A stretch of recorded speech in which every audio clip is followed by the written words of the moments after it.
Number 1 जीवन में सुखी बनना है, परिस्थिति का स्वीकार करो। नंबर 2 जीवन में सुखी बनना है, मनस्थिति को तैयार करो। और नंबर 3 जीवन में सुखी बनना है, आत्मस्थिति को संतुलित करिए। बस आज इतना कहता हूँ, अगर आपको दुखी नहीं बनना, आत्मस्थिति को संतुलित करिए। आपको दुखी नहीं बनना, मनस्थिति को तैयार करिए। आपको दुखी नहीं बनना, परिस्थिति का स्वीकार करिए। 101% आपको जीवन में कोई दुखी नहीं बना सकता। 101% आपको सुखी होते हुए कोई नहीं रोक सकता। परिस्थिति का हमेशा वो इनकार करता रहता है, ये नहीं, वो नहीं, ऐसा नहीं, वैसा नहीं, ये ऐसा होना चाहिए, वैसा होना चाहिए। और इसी स्थिति के कारण व्यक्ति की स्थिति मजबूत नहीं, कमजोर होती है। वो स्वीकार करने को तैयार नहीं। बच्चे माँ बाप के सामने बड़े हो जाते हैं, लेकिन माँ बाप यही समझते हैं बच्चे हैं, क्योंकि वो परिस्थिति का स्वीकार करने को तैयार नहीं होते। और जब व्यक्ति परिस्थिति का स्वीकार करने को तैयार नहीं होता है, कहीं ना कहीं तो उसे दुखी होना ही है। नेगेटिव देखने की हमेशा आदत हो जाती है, हम लोग उसके आदी हो जाते हैं, और फिर वो नेगेटिविटी हमारे जीवन में आ जाती है, हमारे विचार में आ जाती है, हमारी जबान में आ जाती है, हमारे व्यवहार में आ जाती है। धर्म करने वाले लोगों के अंदर भी बहुत बार बहुत सारी नेगेटिविटी होती है। हर व्यक्ति अपने जीवन के अंदर सुखी होना चाहता है, लेकिन हर व्यक्ति अपने जीवन में दुखी होता है। और दुखी होने की सबसे बड़ी वजह यह होती है कि वो परिस्थिति का स्वीकार करने को तैयार नहीं होता। परिस्थिति का हमेशा वो इनकार करता रहता है, ये नहीं, वो नहीं, ऐसा नहीं, वैसा नहीं, ये ऐसा होना चाहिए, वैसा होना चाहिए। और इसी स्थिति के कारण व्यक्ति की स्थिति मजबूत नहीं, कमजोर होती है।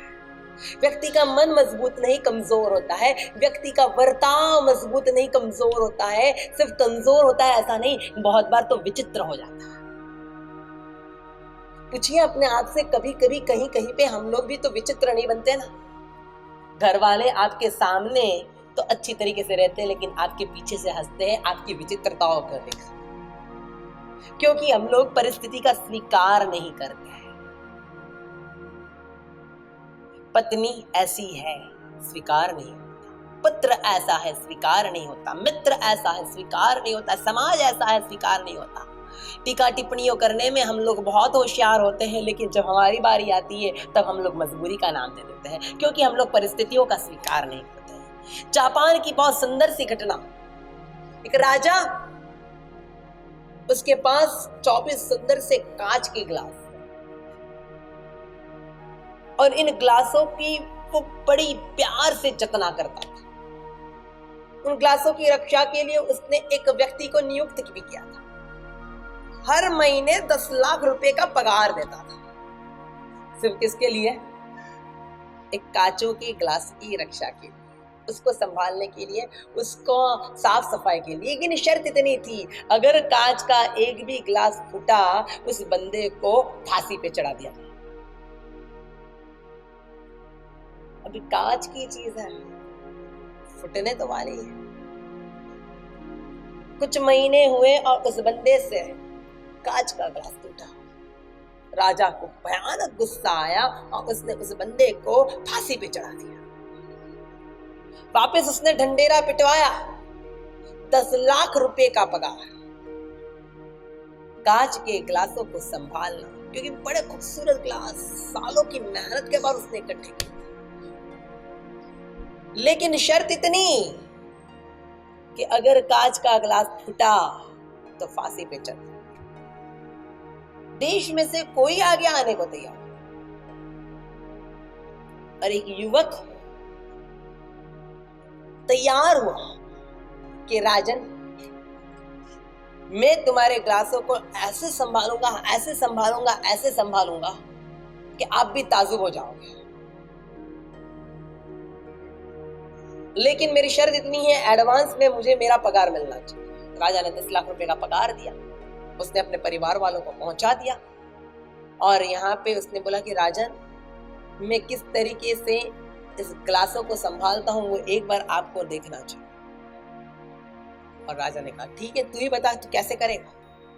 और उसने राजा को उनके महल के अंदर लेके गया, और महल के अंदर उनको ऊपर किस जगह पर उनको बिठाया और सभी ग्लासों को एकत्रित किया, और एकत्रित करके एक टेबल के ऊपर रखा।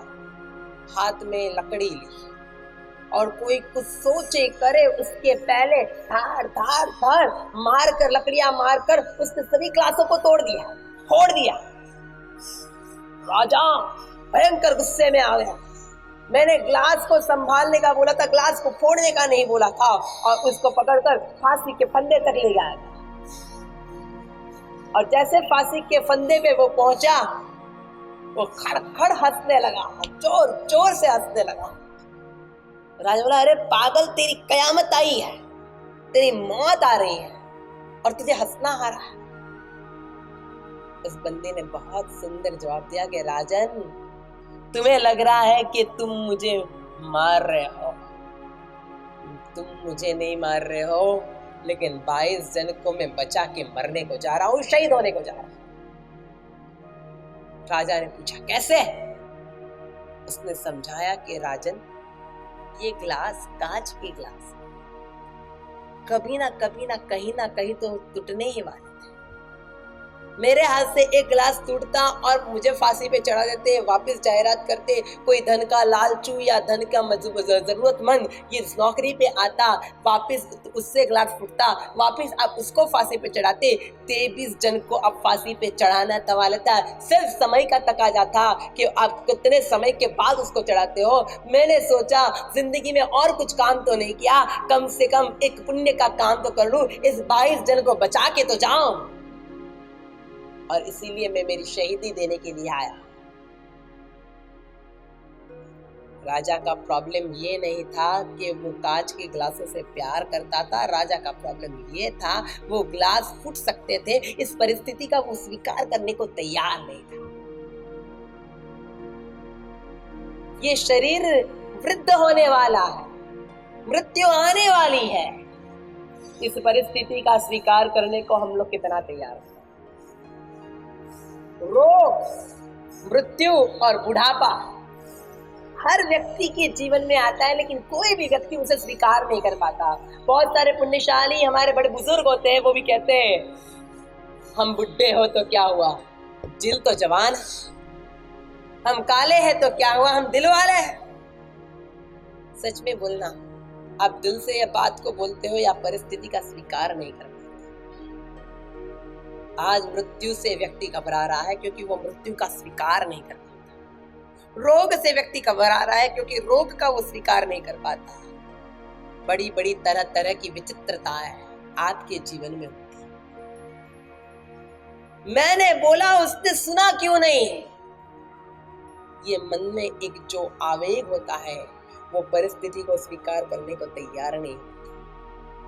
बच्चे माँ बाप के सामने बड़े हो जाते हैं, लेकिन माँ बाप यही समझते हैं बच्चे हैं, क्योंकि वो परिस्थिति का स्वीकार करने को तैयार नहीं होते। और जब व्यक्ति परिस्थिति का स्वीकार करने को तैयार नहीं होता है, कहीं ना कहीं तो उसे दुखी होना ही है।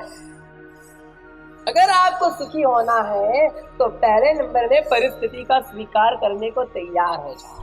परिस्थिति को स्वीकार करो, परिस्थिति को नापो, समझो और उस हिसाब से प्रवृत्ति के अंदर आगे बढ़िए। आप कभी दुखी नहीं होंगे। दुख से मुक्त होना है, परिस्थिति का स्वीकार करो। भगवान महावीर ने अपने कर्मों की परिस्थिति का स्वीकार कर लिया था, इसीलिए वो केवलनाथ तक पहुंच सके। अगर वो परिस्थिति का स्वीकार ना करते, वो 12.5 साल तक टिक ना पाते, साधना न कर पाते, केवलनाथ ना हो पाता, और हमारे तक ये जिन शासन न पहुंचता। जिन शासन हमारे तक पहुंचा है उसकी वजह एक ही है, प्रभु वीर ने परिस्थिति का स्वीकार किया और उसके सामने झझूम कर अपने जीवन का निर्वाह किया, अपने लक्ष्य का निर्वाह किया और केवलनाथ तक पहुंचे। अपने घर वालों की, अपने परिवार की, अपने धंधे की, अपने आजू बाजू में रहने वाले पड़ोसियों की,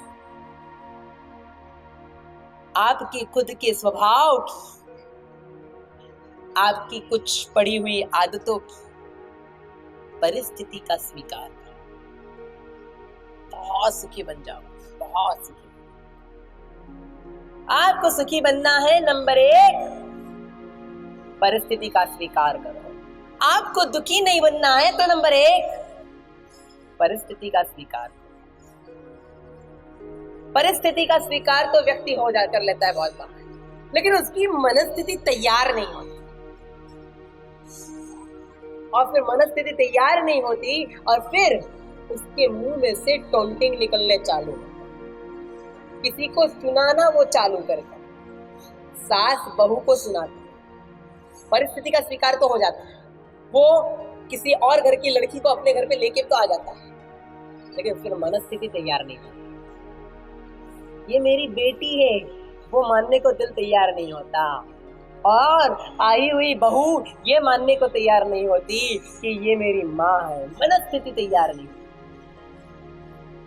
नौकर अगर जीवन में आगे बढ़ना चालू कर दे, मनस्थिति तैयार नहीं होती, ये इतना आगे नहीं बढ़ना चाहिए। अपना कोई भाई आगे बढ़ना चालू हो जाए, मनस्थिति तैयार नहीं होती कि ये इतना आगे नहीं बढ़ना होना चाहिए। मनस्थिति बार बार इंकार करती है, और ये मनस्थिति का इंकार का दुख, ये क्या कहते हैं, मन की साइड इफेक्ट मुंह में से निकलनी चालू है। देखना, आपका मन का धारा हुआ नहीं हुआ, अल्टीमेटली आपकी जबान ने बकना चालू कर दिया। बहुत सुंदर सी घटना है। रविंद्रनाथ टैगोर, जब रविंद्रनाथ टैगोर नहीं बने थे, रवि ठाकुर के रूप में वो घूम रहे थे। आजादी के पहले की बात, वो ट्रेन में कहीं से सफर कर रहे थे, और उसके साथ में कोई अंग्रेज बैठा। अंग्रेज ने देखा कि कोई भारतीय मेरे बाजू में बैठा, उसकी मनस्थिति तैयार नहीं थी, वो भारतीय को नीचा मानता था, और उसने बहुत सुंदर सा ऐसे गनो तो बहुत गलत तरीके से उसने प्रस्तुति की।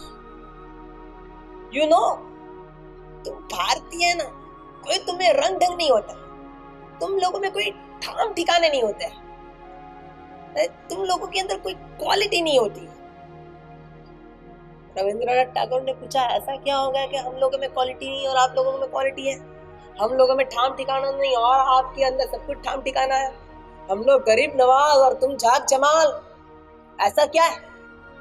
वो अंग्रेज ने बड़ा घटिया तर्क प्रस्तुत किया कि तुम भारतीयों के अंदर कितना वैविध्य होता है, कोई क्वालिटी मेंटेन नाम की चीज नहीं होती।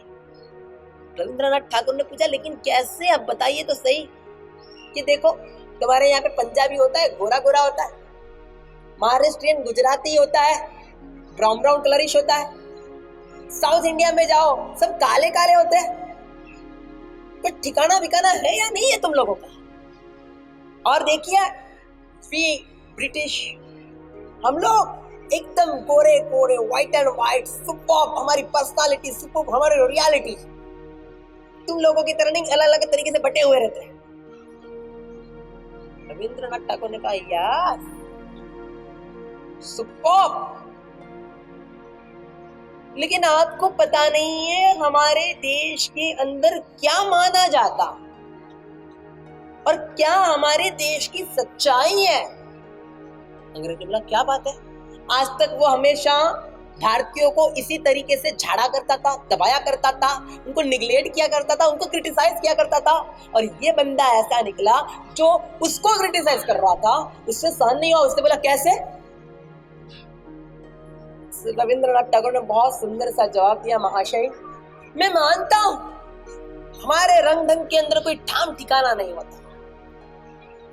अरे क्या, हम लोगों के अंदर कोई गोरा, कोई काला, कोई ब्राउनिश, कोई येलोइश, अलग अलग अलग अलग कलर के रहता है। लेकिन साहब एक बात कहना चाहता हूं, हमारे देश में बहुत घोड़े होते हैं, अलग अलग घोड़े होते हैं। कोई काला घोड़ा होता है, कोई सफेद घोड़ा होता है, कोई हरा घोड़ा होता है, कोई पीला घोड़ा होता है, कोई लाल घोड़ा होता है।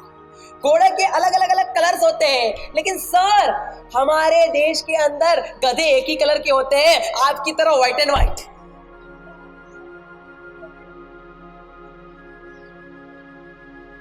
वो अंग्रेज की हालत तो ऐसी हो गई, काटो तो लोखुन ना निकला।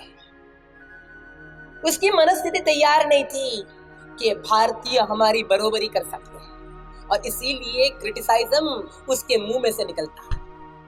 लाइफ की बहुत सारी चीजें, कोई बंदा आपसे आगे बढ़ सकता है या आपकी बरोबरी में खड़ा रह सकता है, हमारी मनस्थिति तैयार नहीं होती, हम उसको क्रिटिसाइज करना चालू कर देते हैं।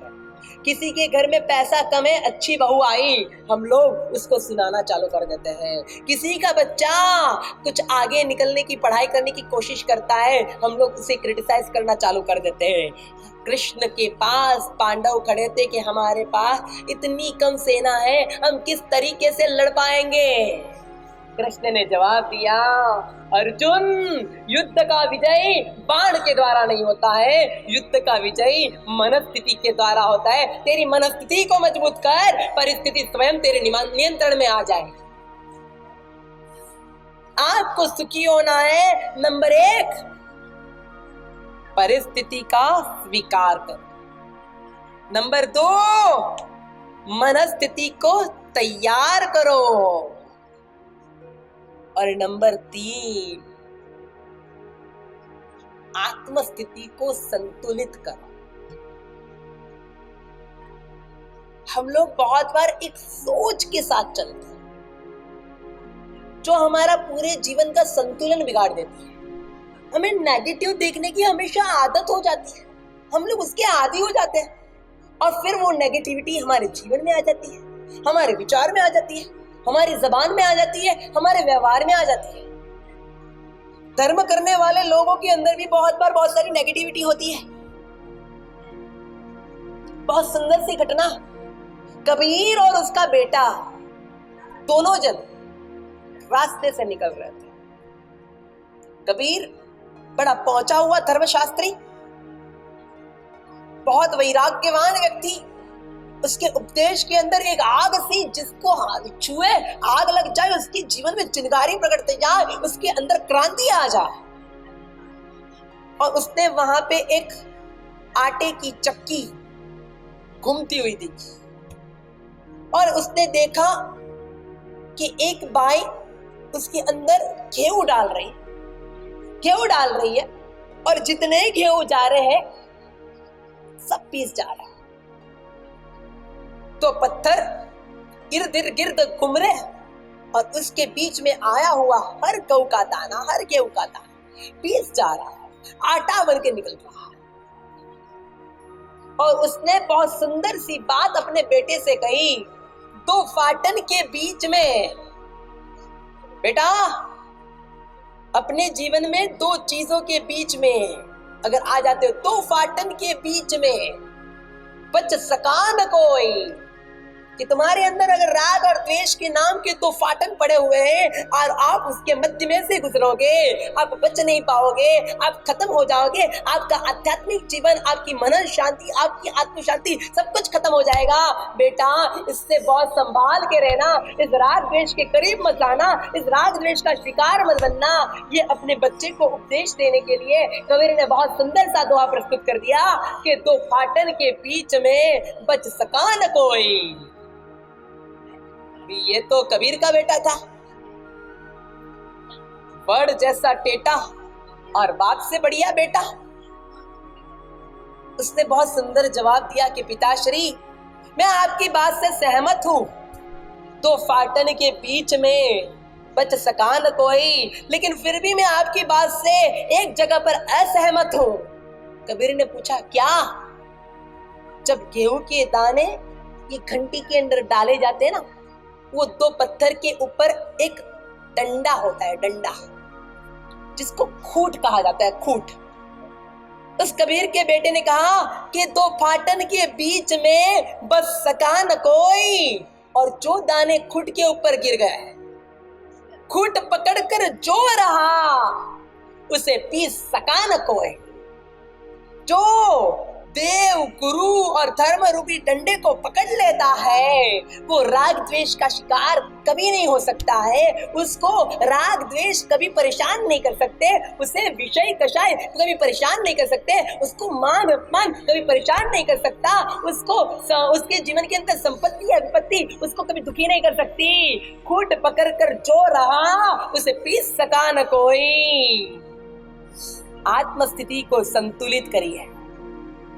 आज हमारी आत्मस्थितियां हिली हुई है और इसीलिए थोड़ी सी विपत्ति, थोड़ा सा प्रॉब्लम हमारे जीवन के अंदर बड़ी विकट परिस्थितियों का निर्माण कर देते हैं। पर नंबर 1 जीवन में सुखी बनना है, परिस्थिति का स्वीकार करो। नंबर 2 जीवन में सुखी बनना है, मनस्थिति को तैयार करो। और नंबर 3 जीवन में सुखी बनना है, आत्मस्थिति को संतुलित करिए। बस आज इतना कहता हूं, अगर आपको दुखी नहीं बनना, आत्मस्थिति को संतुलित करिए। आपको दुखी नहीं बनना, मनस्थिति को तैयार करिए। आपको दुखी नहीं बनना, परिस्थिति का स्वीकार करिए। 101% आपको जीवन में कोई दुखी नहीं बना सकता। 101% आपको सुखी होते हुए कोई नहीं रोक सकता। बस जीवन में सुख पाना है, और ये सुख कई चाबी है। चाबी के द्वारा ताला खोलो और आपके आत्म शांति के घर में प्रवेश करो। यही अंतर के आशीर्वाद।